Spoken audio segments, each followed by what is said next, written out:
Okay, so here we are on tip number 3. If you guys are new here, following along, I'm giving my top street photography tips, okay? I said I'd give you 10, I'm probably gonna give you more, and I say that in every video. And I'll try not to ramble on and do my best. But my first tip was basically less is more, okay? My second tip for you guys was learn your gear, and I'll have the links to those videos down below. But before I even get started and give you tip number 3, I've also noticed going through my YouTube analytics that about 80% of you are watching my videos but aren't subscribers yet. So it would really help out the channel if you guys would subscribe and hit that subscribe button down below. That's my little YouTube rant right off the bat.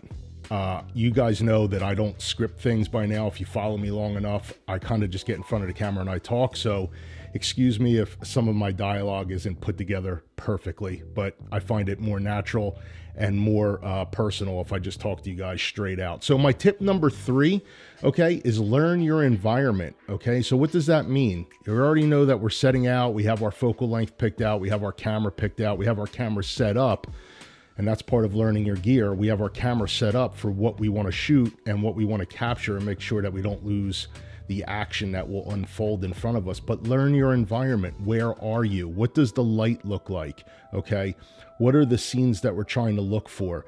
Try to predict what's going to happen out on the street. I told you before that the street is a living organism and it constantly changes all the time. But what are we looking for? Okay, so again, where does the light slice through buildings? How does the background affect the foreground? What kind of, people are coming our way? Do we see something fascinating in front of us that we know is going to unfold?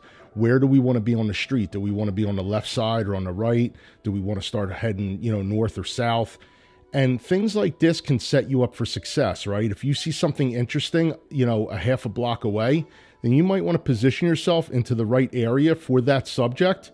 And now again, this is always a gamble. It's not a guarantee that they're going to pass your way, but there's certain ways that you can manipulate that and set yourself up for success, right? So if I see somebody really interesting, let's just say, they have a red hat on and I see a red wall and I want to create some kind of juxtaposition with, the red wall and the shadow and the hat and him coming by and he's an interesting person or she's an interesting person.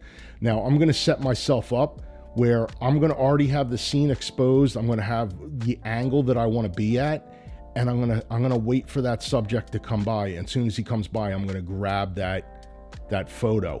If it doesn't look like he's going to make that move, well, then I need to figure out how I'm going to still capture that subject in an instant, in an interesting way. If I'm really, really dead set on trying to grab that subject and get a frame of him. So you got to be aware of your environment and just don't walk out there hoping that something's going to happen. Sometimes you have to make things happen. Now, I'm not trying to say that you should, press yourself upon the scene in any way, but if it looks like there's not a lot of characters out, there's not a lot of subjects that you're going to capture, there's other things to be shooting. There's other things to be looking at. There's abstract, art. There's abstract buildings. There's abstract in nature with light and shadow and highlights and color and things like this. And use your environment for your framing as well. When you start seeing people coming by, just grabbing a picture of somebody on the sidewalk is fine, but there may be more depth that you could take using your environment to add to that scene. So frame them out with a building, frame them out with, a piece of shadow or highlight, or frame them out with a street sign or something like that.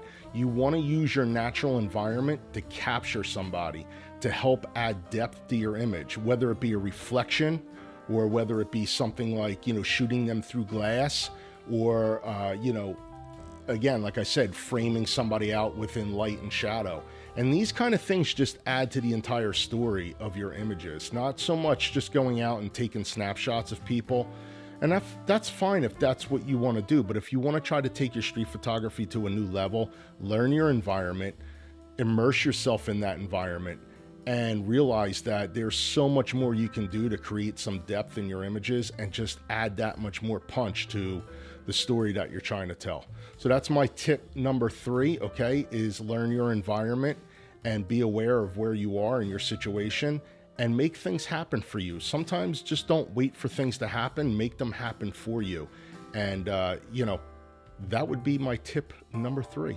And we will have tip number 4 coming up. So please, if you guys are enjoying this series, please comment below. Greatly appreciate it. And please make sure you like and subscribe. Thanks, guys. See ya.